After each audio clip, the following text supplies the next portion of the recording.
Das Bundesliga-Topspiel am 30. Spieltag, der FC Bayern München gegen den VfB Stuttgart. Holt Bayern München sich vorzeitig den 35. deutschen Meistertitel oder holt sich der VfB Stuttgart doch wichtige Punkte im Kampf um die Champions League Plätze? Ja, hallo liebe FC Bayern und VfB Stuttgart Fans und willkommen zurück auf Werners Fußballecke. Schön, dass du wieder mit dabei bist. Ja, heute gibt's meine große Bundesliga-Prognose zum insgesamt 114. Bundesliga-Südderby zwischen Bayern und Stuttgart.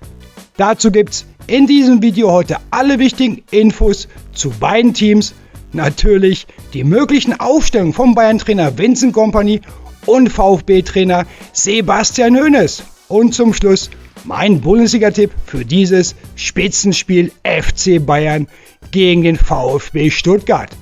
Jetzt bist du aber erstmal gefragt, wie sieht deine Bundesliga-Prognose für Bayern gegen Stuttgart aus? Schreib's mir unbedingt unten in die Kommentare. Und wenn du mehr Bayern, aber auch VfB Stuttgart Videos sehen möchtest, dann lass mir gerne einen Daumen hoch da, abonniere Werners Fußballecke, aktiviere die Glocke und du verpasst kein Fußballvideo mehr von mir. Ja, bevor wir gleich ausführlich über die möglichen Aufstellungen von Vincent Kompany bei den Bayern und Sebastian Hoeneß beim VfB Stuttgart sprechen, gibt es erst noch ein paar richtig spannende Fakten zu diesem Bundesliga-Topspiel. Also unbedingt dranbleiben. Schauen wir uns zuerst kurz die aktuelle Bundesliga-Tabelle vor dem 30. Spieltag an. Und ja, es könnte richtig historisch werden. Wenn der BVB in Hoffenheim nicht gewinnt und die Bayern ihr Heimspiel gegen Stuttgart gewinnen, dann ist der FC Bayern München zum 35. Mal deutscher Meister. Falls das Sonntag noch nicht klappen sollte, dann eben nächstes Wochenende in Mainz. Für den VfB Stuttgart ist dieses Spiel allerdings mindestens genauso wichtig, vielleicht sogar noch wichtiger. Denn für Stuttgart geht es um die Champions League Plätze. Aktuell steht der VfB bei 56 Punkten und damit auf einen starken dritten Platz.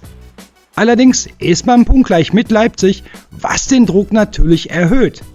Gleichzeitig hat Stuttgart aber auch 4 Punkte Vorsprung auf den Tabellenfünften Bayer Leverkusen und das ist extrem wichtig. Ein Sieg bei den Bayern wäre natürlich ein riesiger Schritt, um Platz 3 weiter auszubauen. Aber nicht vergessen, das Hinspiel am 13. Spieltag hat der VfB zu Hause deutlich mit 0:5 gegen die Bayern verloren. Ein kleiner Vorteil könnte allerdings für Stuttgart entstehen. Nach dem intensiven Champions League-Erfolg der Bayern gegen Real Madrid, der natürlich extrem viel Kraft und Energie gekostet hat, steht für Bayern schon am Mittwoch das DFB-Pokal-Halbfinale in Leverkusen an. Deshalb könnte Trainer Vincent Kompany am Sonntag ordentlich rotieren. Dazu aber gleich mehr im Video. Und genau das könnte eine Chance für Stuttgart in München sein. Und ja, liebe Fußballfreunde, hier treffen zwei der besten Offensivteams der Bundesliga aufeinander. Klar, die Bayern mit unglaublichen 105 Saisontoren bisher, aber auch der VfB Stuttgart weiß, wo das Tor steht. Mit aktuell 60 Treffern gemeinsam mit dem BVB die zweitmeisten der Liga. Also eins ist klar, Bayern gegen Stuttgart wird ganz sicher kein 0:0. Dass beide Teams aktuell richtig gut in Form sind, zeigen auch die letzten Spiele. Der FC Bayern hat aus den letzten 10 Bundesligaspielen ganze 8 gewonnen und 2 Unentschieden geholt. Dazu ein starkes Torverhältnis von 33:11 Toren. Aber auch der VfB Stuttgart kann sich sehen lassen. 6 Siege aus den letzten 10 Bundesligaspielen sind absolut solide. In den letzten 5 Ligaspielen hat Stuttgart außerdem 12 Tore erzielt und nur 6 kassiert. Und natürlich, diese 0:2 Heimniederlage gegen den BVB hätte so eigentlich nicht passieren dürfen. Die Chancen waren da, ein Unentschieden wäre definitiv verdient gewesen. Aber gut, jetzt heißt es ganz klar, Punkt holen für die Champions League. Dass das Ganze in München kein leichtes Spiel wird, ist natürlich sowieso klar. Aber wenn man sich die letzten 10 direkten Duelle anschaut, fällt auf, der letzte VfB-Sieg liegt schon 5 Spiele zurück. Und der letzte Stuttgart-Sieg bei den Bayern, der liegt sogar noch länger zurück. Das war in der Saison 2017-2018 am 34. Spieltag beim 4:1 Auswärtssieg. Damals unter anderem mit einem Doppelpack von Daniel Ginczek. Also ja, das ist schon eine ganze Weile her. Was außerdem auffällt, Stuttgart hat in den letzten Duellen relativ wenig Tore gegen Bayern erzielt. Das bedeutet ganz klar, wenn der VfB am Sonntag Punkte mitnehmen will, muss man vor dem Tor deutlich effizienter werden. Und genau deswegen schauen wir uns jetzt mal an, wer auf beiden Seiten für die Tore sorgen könnte. Natürlich ist bei den Bayern offensiv aktuell alles überragend. Allen voran Harry Kane, Luis Diaz und Michael Olise. Ob genau diese drei am Sonntag gegen den VfB Stuttgart auch in der Startelf von Vincent Kompany stehen werden, dazu kommen wir gleich noch, wenn wir uns über die möglichen Aufstellungen beider Teams unterhalten. Aber eins ist Fakt, Kane, Diaz und Olise sind aktuell das erfolgreichste Offensivtrio in den Top 5 Ligen Europas. Zumindest was die Ligatore angeht. Und jetzt mal an die VfB-Fans. Wusstet ihr eigentlich, dass Undav, Demirovic und Jamie Liveling zusammen immerhin auf 34 Ligatoren kommen und damit aktuell das 5. beste Trio in den Top 5 Ligen Europa stellen? Also wirklich Respekt dafür. Und jetzt wird's richtig krass. Allein die 3 Bayern-Spieler Kane, Diaz und Olise kommen zusammen auf 58 Ligatore. Das sind nur 2 weniger als der komplette VfB-Kader insgesamt mit aktuell 60 Toren in der Bundesliga. Also wirklich eine absolute Megabilanz von diesem Bayern-Trio. Und das nur in der Liga. Aber auch der VfB Stuttgart ist offensiv richtig stark besetzt. Vor allem ja mit Deniz Undav. 18 Saisontore und 5 Vorlagen in der Bundesliga sprechen da eine klare Sprache. Allerdings, und jetzt kommt die schlechte Nachricht für alle Stuttgart-Fans, Deniz Undav fehlt gegen Bayern gelb gesperrt. Und das ist natürlich ein richtig schwerer Auswahl für den VfB und Trainer Sebastian Hoeneß. Trotzdem bleibt Stuttgart offensiv extrem gefährlich. Mit Spielern wie Demirovic, Jamie Liveling oder auch Chris Führig ist man weiterhin top aufgestellt.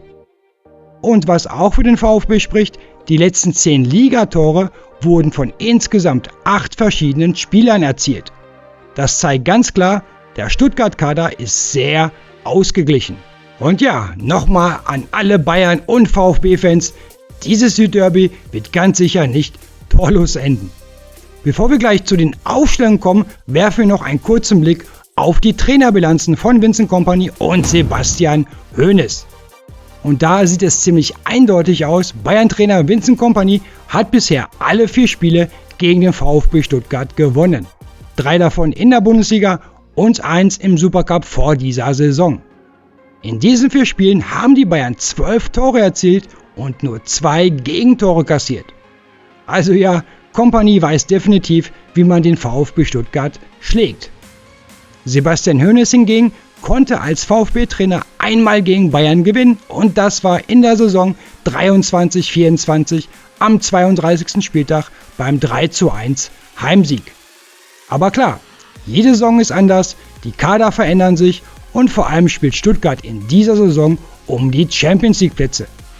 Also genug Motivation für den VfB, jetzt in München alles rauszuhauen. Und was man an dieser Stelle auch auf jeden Fall nicht vergessen darf, wenn man sich das Restprogramm vom VfB Stuttgart in den letzten 4 Bundesligaspielen anschaut, dann ist wirklich jeder einzelne Punkt extrem wichtig im Kampf um die Champions League Plätze.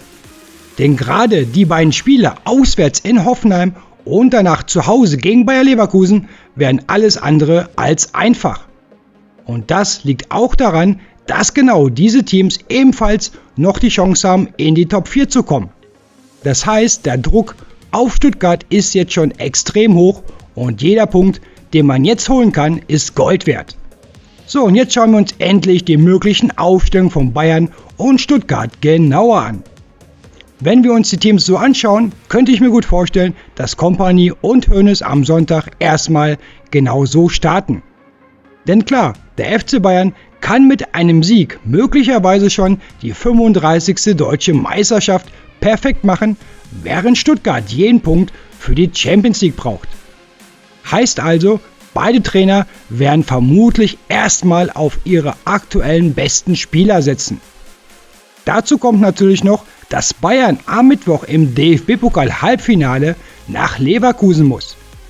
Deshalb könnte ich mir gut vorstellen, dass Kompany zunächst seine bestmögliche Startelf gegen den VfB Stuttgart auf den Platz schickt und in der zweiten Hälfte dann rotieren lassen wird.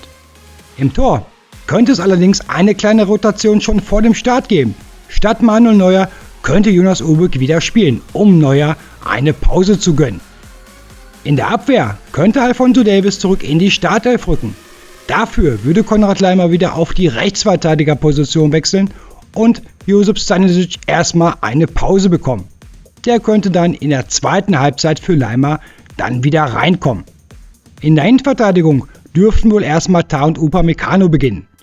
Aber auch hier kann ich mir gut vorstellen, dass Kompany in der zweiten Halbzeit wechselt. Zum Beispiel Ito für Tah oder Kim für Upamecano.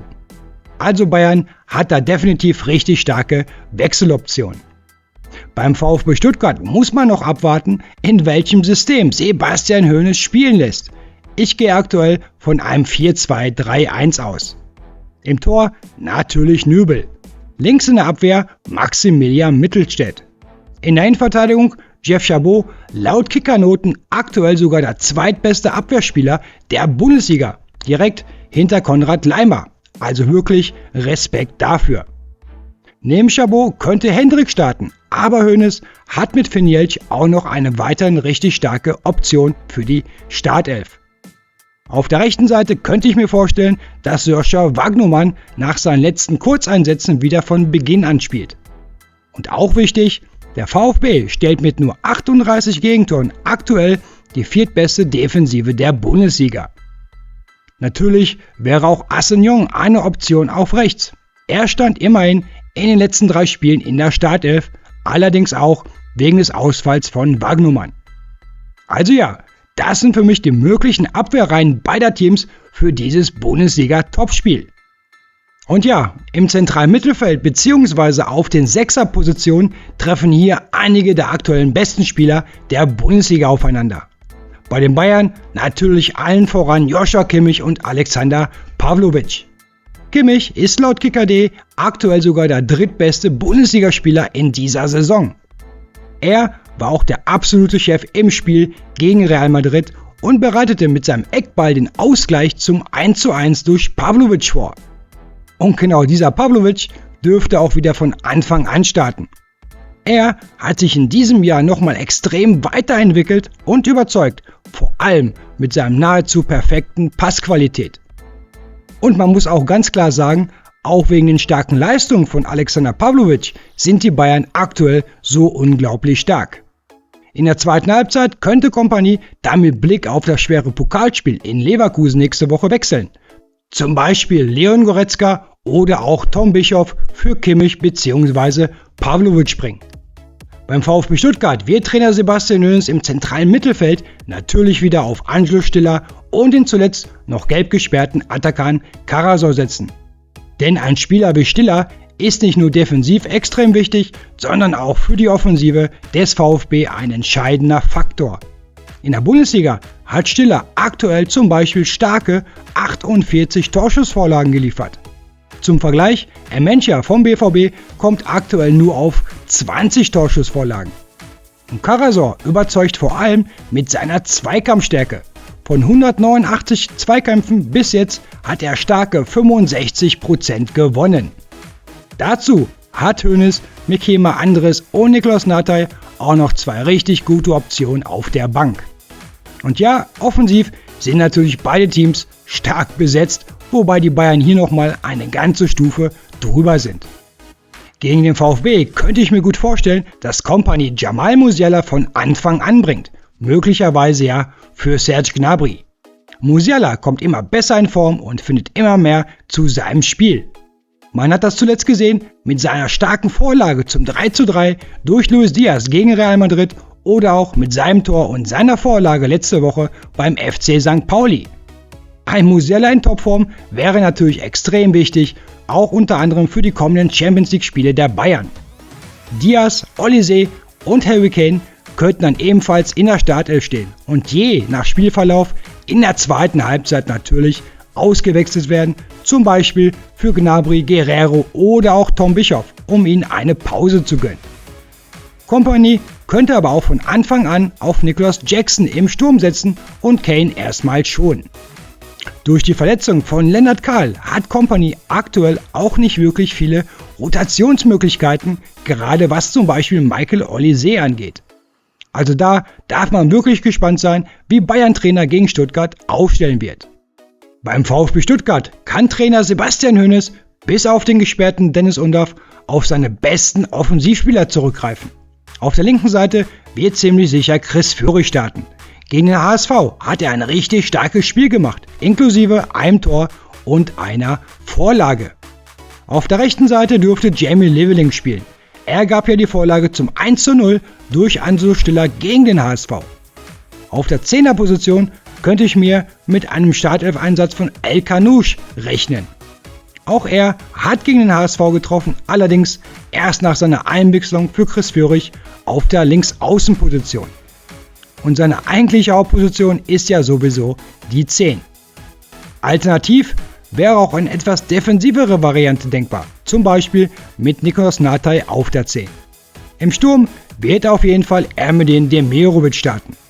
Durch den Ausfall von Undav brauchst du vorne jetzt jemanden, der aus seinen Chancen auch wirklich Tore macht. Und Demirovic hat in den letzten 5 Ligaspielen immerhin 2 Tore erzielt und eines vorbereitet. Zusätzlich hat Hoeneß mit Diego Tomasch noch eine weitere starke Option, entweder im Sturm oder auf dem rechten Flügel. Am Ende wird viel davon abhängen, in welchem System Stuttgart wirklich aufläuft. Eins ist aber sicher, auf dem Platz stehen absolute Topspieler. Bayern gegen Stuttgart wird ein richtig starkes Topspiel. Ich gehe auch davon aus, dass Stuttgart und Hoeneß aus der 0:5 Niederlage im Hinspiel am 13. Spieltag gelernt haben. Aber klar, die Bayern wollen ihr Heimspiel natürlich unbedingt gewinnen, egal wer am Ende in der Startelf steht. Denn was der FC Bayern unter Trainer Vincent Kompany aktuell spielt, ist einfach überragend. Und sollte sich am Sonntag die Chance ergeben, vorausgesetzt der BVB gewinnt am Samstag in Hoffenheim nicht, dann wollen die Bayern die Meisterschaft natürlich direkt perfekt machen. Und genau das macht es dann für den VfB nochmal schwieriger. Aber trotzdem, hier treffen 2 Teams aufeinander, die genau wissen, wo das Tor steht. So, und damit kommen wir jetzt zu meinem Bundesliga-Tipp für das Spiel FC Bayern gegen den VfB Stuttgart. Ich könnte mir vorstellen, dass beide Mannschaften sehr offensiv auftreten. Die Bayern sowieso, aber auch der VfB Stuttgart. Denn mit so starken Offensivspielern brauchst du dich in München definitiv nicht zu verstecken. Wenn du das tust, kann das Spiel ganz schnell in die falsche Richtung kippen. Und nur defensiv zu spielen, ist gegen diese torhungrigen Bayern sowieso keine Option. Deshalb mein Tipp, ein torreiches Spiel und am Ende ein 3:2 Heimsieg für den FC Bayern München. Was meint ihr? Wie sieht eure Bundesliga-Prognose für Bayern gegen Stuttgart aus? Schreibt mir das unbedingt unten in die Kommentare. Also dann, drückt euren Teams die Daumen, bleibt sportlich und bis zum nächsten Bundesliga-Video auf Werners Fußballecke. Bis dann, tschüss!